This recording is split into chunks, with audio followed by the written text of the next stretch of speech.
नमस्कार, स्वागत है आपका अपने पसंदीदा प्रोग्राम मेहमान में, जहां हम आपको मिलाते हैं किसी एक खास मेहमान से जिन्होंने देश को गौरवान्वित किया है।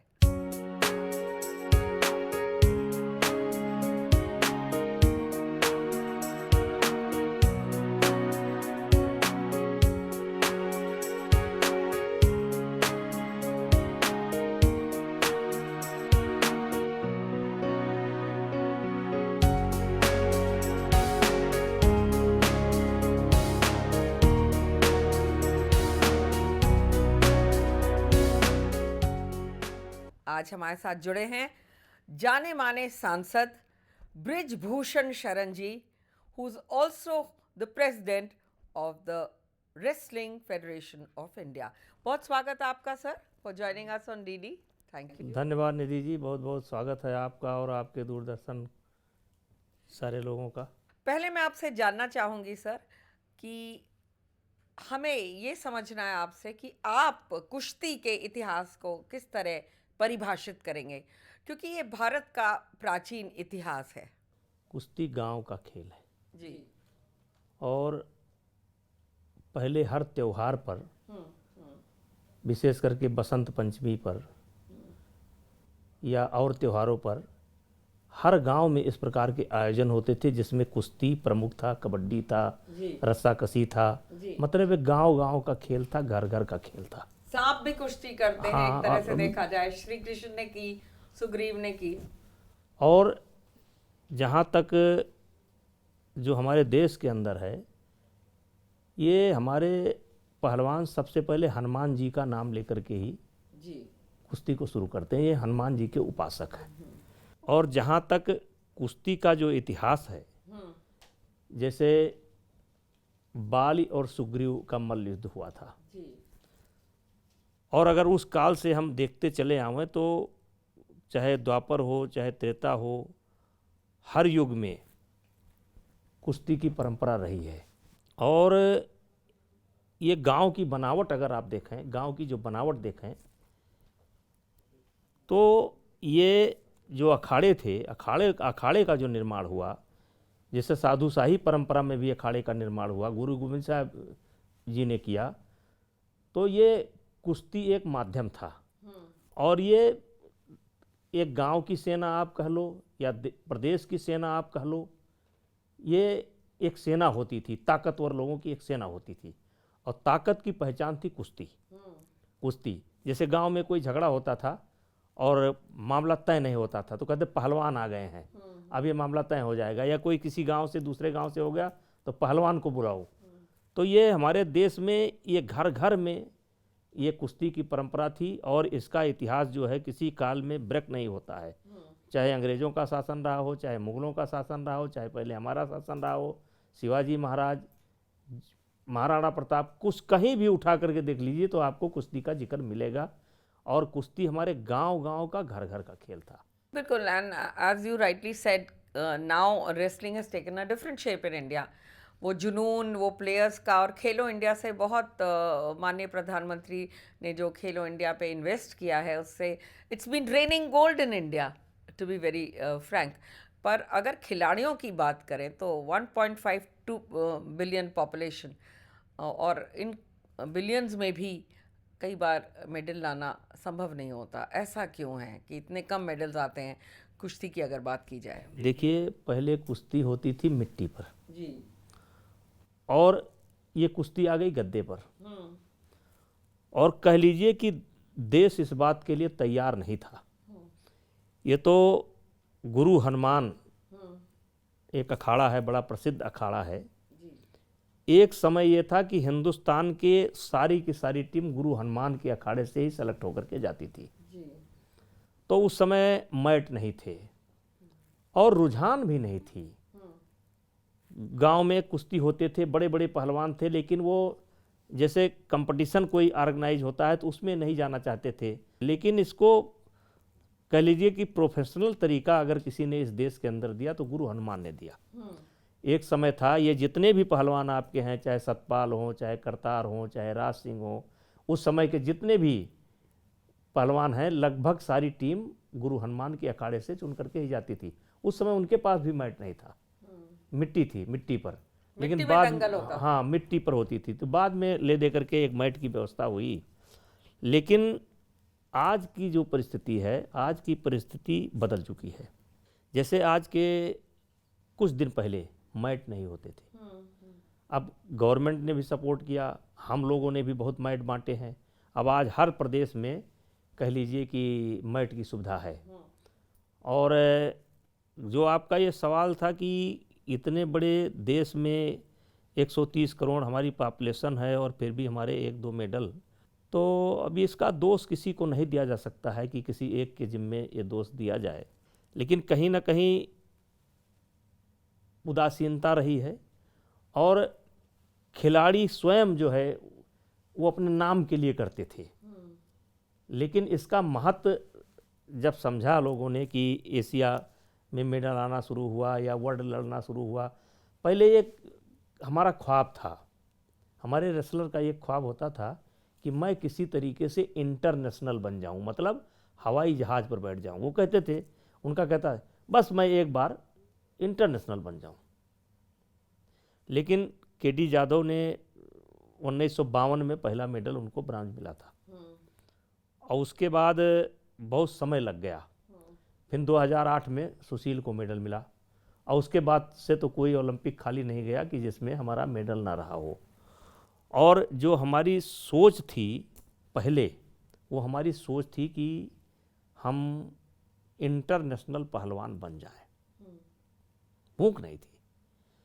लेकिन सुशील के मेडल के बाद, योगेश्वर के मेडल के बाद एक भूख हुई, और एक विश्वास हुआ लोगों को, देश को, देश के खिलाड़ियों को एक विश्वास हुआ कि नहीं हम मेडल ला सकते हैं, और एक भूख बढ़ी है। आज परिवर्तन ये हुआ है कि आप किसी भी खिलाड़ी से पूछिए कि बेटा क्यों कुश्ती क्यों कर रहे हो, तो कहेगा मुझे ओलंपिक में मेडल लेना है।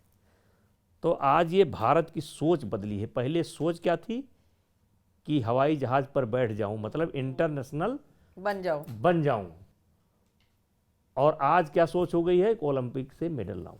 तो ये जो जुनून है, ये जो जोश है, मैंने देखा है आप शामिल होते हैं, इंडियन कंटिंजेंट जब जाता है और जब भारत का तिरंगा वहाँ लहराया जाता है और हमें मेडल मिलता है, तो कैसा लगता है?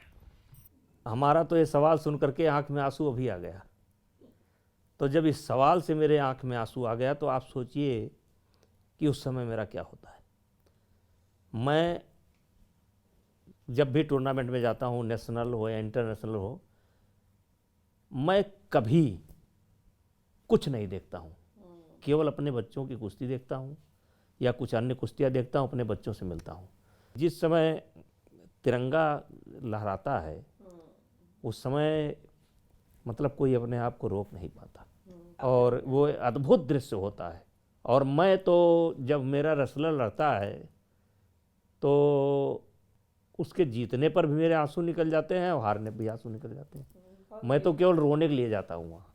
अब सर ये बताएं कि महिला खिलाड़ियों की अगर हम बात करें, तो जैसे साक्षी ने ओलंपिक जब जीता, तो 5th राउंड में उसने या 3rd राउंड में टर्न अराउंड किया, 5-0 से उसने पूरा मैच पलट दिया। आपने वो मैच देखा है, आप वहीं थे, तो उस समय आपको कैसा लग रहा था? Please share that. देखिए, मैं उस साल जो हमारी टीम का माहौल था, उसमें मेरे अलावा कोई नहीं जोड़ता था कि साक्षी का मेडल आएगा, और सब लोग विनेश को पक्का मान करके चल रहे थे। मैं भी पक्का मान करके चल रहा था। या तो उसके परिवार का कोई कहता रहा होगा कि वो मेडल लाएगी, और या मैं कहता था कि साक्षी का मेडल आएगा, क्योंकि उसके अंदर पावर बहुत है, आज भी पावर बहुत है। 30 सेकंड में उसने हाँ, मैच को पलट दिया, और वो उसको जुनून आ गया, और फिटनेस उसकी बहुत अच्छी थी। और उसकी कुश्ती जब हुई और जब उसने मेडल लिया, तो अब आपसे क्या बताएं कि क्या दृश्य था। और एक तरीके से कह लीजिए कि हिंदुस्तान का खाता नहीं खुला था, और पहला खाता कुश्ती से खुला, और उसकी उस प्रसन्नता का जो अनुभव हुआ। और सबसे बड़ी बात थी कि पहले हिंदुस्तान की, क्योंकि केडी जाधव का मेडल आ चुका था, सुशील का मेडल आ चुका था, सुशील का 2 बार मेडल आया, महिलाओं का जैसे पहला मेडल आया, तो हमारे देश की महिला कोई लड़की जा करके ओलंपिक में मेडल लेती है, तो ये तो गौरव की बात है, जहाँ बहुत बड़ी बात हो जाती है। बिल्कुल। क्या हरियाणा से ही ज़्यादा बेटियां आ रही हैं या और राज्य भी हैं जो इसमें उनको कुछ ना कुछ प्रोत्साहित कर रहे हैं, जैसे नौकरी हो, कुछ हो? अभी हमारा जब कोई भी टूर्नामेंट होता है तो लगभग 25 राज्य भाग लेते हैं, और मेडल कई राज्य के आ रहे हैं। अब सेना भी है, रेलवे भी है, उनके भी आ जाते हैं। सेना है, रेलवे भी है, लेकिन 25 राज्य भाग लेते हैं, और सेना लेकर के 27, कभी कभी 28 राज्य भाग लेते हैं। लेकिन सब जगह कुश्ती जो है शुरू हो गई है, पूरी महिलाओं की टीम आती है। लेकिन जो ये हमारा एनसीआर है, ये कह लीजिए आप, एनसीआर कह लीजिए, हरियाणा को भी इसी में डाल लीजिए, जैसे मेरठ है, बागपत है, और हाँ ये जो है, और ये हरियाणा, यहाँ के गार्जियन जागरूक हैं और जगह के गार्जियन उदासीन हैं। जैसे महाराष्ट्र कुश्ती का बहुत बड़ा गढ़ है, बहुत बड़ा गढ़ है। महाराष्ट्र में जितनी सुविधा है उतनी सुविधा हरियाणा में भी नहीं है, उतने अखाड़े हरियाणा में भी नहीं है। इतने ज़्यादा बच्चे कुश्ती करते हैं कि आप सोच नहीं सकते हैं कितने ज़्यादा बच्चे करते हैं, और बहुत आधुनिक व्यवस्था किया। लेकिन उनकी भूख जो है क्या है, महाराष्ट्र केसरी। मैंने जा करके 2, 3, 4 साल से, 5 साल से, जब से मैं जा रहा हूँ, और जब भी मैं जाता हूँ भाई, हमने कहा तुम्हारी भूख महाराष्ट्र केसरी तक क्यों है, तुम्हारी भूख ओलंपिक तक क्यों नहीं जाती, तुम्हारी भूख जो है नेशनल पर क्यों नहीं आती, तुम्हारी भूख महाराष्ट्र केसरी। हाँ, मैं आपके चैनल से बड़ी बेबाकी से कहना चाहता हूँ, बहुत बेबाकी से कहना चाहता हूँ, कोई कहेगा नहीं, अधिक सम्मान भी कहीं ना कहीं कुश्ती को खराब कर देता है। अब जैसे सुपर में ये हम कमज़ोर हैं, मतलब भारत जो है 74 किलो तक या 80 किलो तक, 90 किलो तक तो हम अच्छे हैं, लेकिन 100 किलो के ऊपर या 100 किलो के आसपास हम खराब स्थिति में हैं। 100 किलो का पहलवान अगर कहीं से आ सकता है तो उसमें और जगह से भी आ सकता है, लेकिन महाराष्ट्र से ज़्यादा संभावना है। लेकिन महाराष्ट्र में क्या है, महाराष्ट्र केसरी कराते हैं, और महाराष्ट्र केसरी हो जाता है, उसका इतना स्वागत हो जाता है, फिर एमएलए का टिकट दे देते हैं, फिर करोड़ों रुपया दे देते हैं, और जगह जगह अगर स्वागत होता है, जहाँ जाएगा ये महाराष्ट्र केसरी जा रहा है, महाराष्ट्र केसरी जा रहा है, और उसी में वो केसरी समाप्त हो जाता है। उनका सबसे बड़ा, और नौकरी भी दे दे रहे हैं, महाराष्ट्र केसरी बनते ही उसको नौकरी भी दे दे रहे हैं, पार्टियां एमएलए का टिकट दे दे रही हैं। तो कहीं ना कहीं ये जो बहुत अत्यधिक सम्मान होता है, वो सम्मान, मैं महाराष्ट्र को आलोचना नहीं करना चाहता, मैं गया था एक कार्यक्रम में, महाराष्ट्र केसरी उसमें भाग नहीं लिया, वो मिट्टी के कुश्ती पर महाराष्ट्र वो बना था, और डर के मारे भाग नहीं लिया। मैं सीधा कहूँगा कि डर के मारे भाग नहीं लिया, क्योंकि वो बेइज्जत हो जाता। तो कहीं कहीं जो बहुत अधिक सम्मान है वो। और एक बात और मैं कहना चाहता हूँ कि ये जो दंगल होते हैं, इससे हमारा फायदा भी हुआ, नुकसान भी। हाँ, वो पैसे देते हैं खिलाड़ियों को, वहीं तक सीमित रह जाते हैं। फायदा भी हुआ और नुकसान भी हुआ।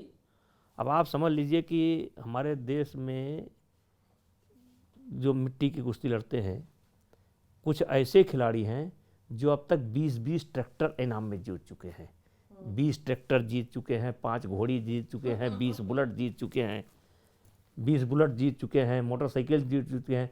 तो ट्रैक्टर वहीं इनाम पर रखते हैं, वहीं ट्रैक्टर जीतते हैं, वहीं बेच कर चले आते हैं। तो ये मैंने सब लोगों से आग्रह किया कि भाई आप इसमें सिस्टम से आओ, पॉइंट की कुश्ती कराओ, मिट्टी पर कराओ, लेकिन पॉइंट से कराओ। दुनिया बदल रही है, दुनिया बदल गई है। आप वही मार धाड़ पछाड़ 1 घंटा, आधा घंटा, किसके पास आधे घंटा का स्टेमिना है, आज चेंज हो रहा है। मैं एक और बात बताना चाहता हूँ आपको, जैसे 22 जनवरी को शायद शहीदी दिवस हुआ है हरियाणा सरकार का, तो पहले साल मेरे पास आए, उन्होंने कहा कि मैं एक कुश्ती कार्यक्रम कराना चाहता हूँ, कुश्ती। हमने कहा ठीक है कराइए, और उन्होंने इनाम रख दिया 1 करोड़, 1 करोड़ रखा, और उसमें बेट रखा केवल 1 सुपर। मैंने उनसे कहा कि भाई आपने तो ये गलत किया है, तो मैं तो इसके लिए आपको परमिशन नहीं दूंगा, आप अपने आप करा लो। तो फिर मेरा ट्रायल चल रहा था, मैं ट्रायल में लेकर के गया, उनको मैंने बताया, हमने कहा कि आप ये बताइए कि आप 1 वजन आप रखे हो और उस पर इनाम आपने रख दिया 1 करोड़ रुपया, तो सुशील उसमें तो लड़ेंगे नहीं, क्योंकि सुशील का वजन है 74 किलो, उसमें 66। तो हमने कहा 66 किलो का कितना ही अच्छा पहलवान हो 120 से कैसे लड़ेगा। बिल्कुल। हाँ। हैं। अब योगेश्वर, हमने कहा कितना बढ़िया पहलवान हो, तो आज देश के उस समय दो पहलवान थे, हमने कहा सबसे बड़े पहलवान तो आज की तारीख में यही हैं देश के, सुशील और योगेश्वर। तो जब इनका वजन ही 61 किलो है तो 100 किलो वाले से कैसे लड़ेंगे? तो हमने कहा मैं नहीं दूंगा। तब मैंने उनको समझाया, हमने कहा देखो आप कुश्ती को खराब मत करो, आप इसको ऐसा करो कि इसको 5 बेट में बांट दो और हर बेट के चैंपियन को आप 10 लाख रुपए दे दो। ज्यादा को भी मिलेगा और सही भी होगा हाँ। फैसला। तो खैर उन्होंने वादा किया हमसे, दूसरे साल से शुरू हो गई। अब उसी 1 करोड़ एक आदमी लेकर के चला गया, अब 5 लोग लेकर के जा रहे हैं। अब 5 खिलाड़ी जा रहे हैं, पूरे देश के खिलाड़ी जा रहे हैं। तो ये जो मिट्टी के जो दंगल होते हैं, इससे फ़ायदा भी हुआ और नुकसान। फ़ायदा ये हुआ कि कुछ पहलवानों की खुराक चल जाती है, उससे 4 पैसा मिल जाता है। किसान परिवार से आते हैं, कमज़ोर परिवार से आते हैं, लोगों से काम भी मिलता है। लेकिन देश की कुश्ती को नुकसान हुआ, क्योंकि उधर इतना पैसा मिलने लगा कि कुछ अच्छे पहलवान जो थे वो इस कुश्ती पर आ ही नहीं रहे हैं। बिल्कुल। और यहाँ मैं जानना चाहूँगी, there is something called a pro wrestling league that has been started. तो उसमें भी बड़ा अच्छा सीजन 1, सीजन 2, सीजन 3 हुआ। अब पैंडमिक के चलते थोड़ा सा रुका है, पर अब आपकी टीम इटली भी जा रही है। What do you have to say about the pro wrestling league? देखिए, प्रो रेसलिंग लीग ये हम ही लोगों की कल्पना थी और मुझे प्रसन्नता है बताते हुए कि दुनिया में बहुत सी लीग शुरुआत हुई, लेकिन प्रो रेसलिंग लीग जैसी लीग कोई नहीं हुई। और जो ये आज ये जुनून जो हमारे खिलाड़ियों में सवार हुआ, एक तो पैसे का सवाल है, पैसे का, टीवी पर दिखने का, कि हम लड़ रहे हैं टीवी पर दिख रहे हैं, ये भी एक बड़ा अपने आप में क्रेज होता है।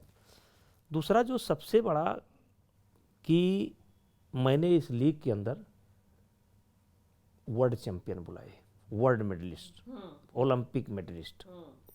मैं चाहता तो नंबर 2, 3 का भी बुला लेता, लेकिन मैंने हमेशा वर्ल्ड का जो बेस्ट है, वर्ल्ड के जो मेडलिस्ट हैं उनको उसमें डाला, फिर ओलंपिक के मेडलिस्ट उनको डाला। और वो जब हमारे साथ एक एक महीना रहे और हमारे बच्चे उनसे कुश्ती किए, प्रैक्टिस किए, और जब प्रो रेसलिंग लीग में उनको हराया या उनके साथ बराबरी से लड़े, तो जो माइंड सेट होता है, जो हमारा माइंड सेट था कि नहीं जापान की लड़की ये है, ईरान का लड़का ये है, हाँ, वो माइंड सेट हमारा ठीक हो गया। तो उससे क्या है, पूरे देश का माइंड सेट ठीक हो गया। हाँ, मनोबल उनसे लड़ करके 1 महीना साथ में रह करके सीखने को मिला। फिर उनसे जैसे एक कुश्ती जैसे लड़ते हैं, जैसे क्या है कि ओलंपिक में गए, एक बार लड़े, धोखा हो गया। लेकिन यहाँ उसी पहलवान से वो भी लड़ रहा है, वो भी लड़ रहा है, और एक एक बार 2-2, 3-3 बार लड़ने का मौका मिलता है। तो उससे जो हमारा जो सोच थी हमारी वो बढ़ी, और उसका कॉन्फिडेंस वही सोच, कॉन्फिडेंस हमारा बढ़ा, हमारे बच्चों का बढ़ा। आज इसीलिए हिंदुस्तान का हर बच्चा बात करता है कि नहीं नहीं ओलंपिक का मेडल, ओलंपिक मेडल। बिल्कुल। यहाँ मैं आपसे ये जानना चाहूँगी सर कि आप फिटनेस को बहुत अहमियत देते हैं और आपने भी कुश्ती करी है कुछ समय के लिए, और किस तरह आपकी दिनचर्या गुजरती है, इसके बारे में थोड़ा बताएं। देखिए, मैंने आपसे पहले ही कहा था कि ये गांव-गांव का शौक़ था। बिल्कुल। और हमारे पिताजी भी पहलवानी करते थे, बाबा भी पहलवानी करते थे, हम भी पहलवानी करते थे। लेकिन हम पहलवानी को ठीक से पहलवानी की तरह नहीं कर सकते, क्योंकि हमको अन्य क्षेत्रों में पहलवानी करनी पड़ी। हर जगह पहलवानी करनी पड़ती है। तो मेरा टारगेट जो था वो था अपना राजनीति था, लेकिन शौक़ से हमने किया। लगाओ, मुझे प्रेम बहुत, मुझे कुश्ती से नहीं, मुझे खिलाड़ी से बड़ा प्रेम है।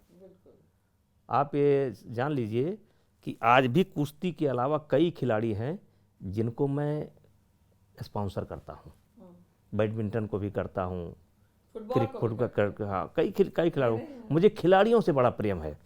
जब मैं आया तो सच्चाई है कि मैंने खिलाड़ियों से सीखा।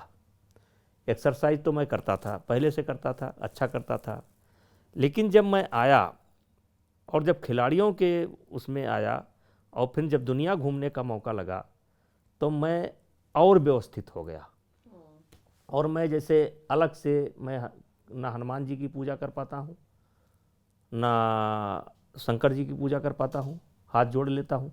एक्सरसाइज करते करते ही मैं हनुमान चालीसा 14-15 बार पढ़ लेता हूँ और श्वास के साथ जोड़ करके मैं करता रहता हूँ। श्वास के साथ जोड़ करके मैं अपना हनुमान चालीसा पढ़ लेता हूँ, याद हो। और मैं कर्म को ही पूजा मानता हूँ। और किसी ने कहा है कि सबसे प्रथम निरोगी काया, सबसे प्रथम जो व्यक्ति का होना चाहिए उसकी काया जो है निरोगी होनी चाहिए। किसी ने यह भी कहा है कि स्वस्थ शरीर के अंदर ही स्वस्थ दिमाग का निवास होता है। तो ये सब चीज़ें मेरे घर के अंदर थीं।